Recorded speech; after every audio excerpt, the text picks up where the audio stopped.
Yang terakhir Pak, anak-anak akan tertarik dengan warna Bu. Jadi khususnya ubi jalar itu kan daging umbinya beragam, ada yang kuning, oranye, dan ungu, sehingga itu bisa dipakai untuk es krim, kemudian puding dan lain-lain.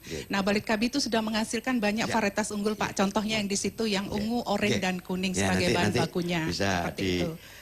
Lihat Tina kita menguraikan lebih detail Pak Adi. Ya. Monggo Makasih, Pak. yang waktu yang singkat ini yakinkan piye caranya mengakses masyarakat. Jadi kalau tadi ada usulan untuk pelatihan, monggo disampaikan proposalnya ke Biro SDA, daerahnya mana, terus nanti kita sampaikan ke Bu Tutut untuk menindaklanjuti. Kan kita nggak tahu berapa orang yang mau dilatih. Dan yang mungkin yang terakhir saya mau mengomentari Pak Agung, itu punah total Pulau Pendem itu mungkin karena di sini belum dimanfaatkan untuk alternatif atau diversi pangannya Pulau Pendem. Sehingga nanti kalau Bu Tutut sudah punya resepnya untuk Pulau Pendem untuk alternatif pangan ini atau diversifikasi pangan ini, maka nanti otomatis orang-orang akan menanam Pulau Pendem. Ya, terima kasih Pak.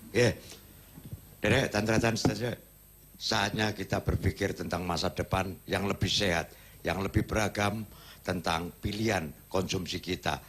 Mungkin selama ini wong tuane awake dhewe cuma eruh sak sudut dok. Sementara kita adalah generasi muda yang hebat, ciptakan macam ragam kuliner dari apa yang dihasilkan panenan di Jawa Timur.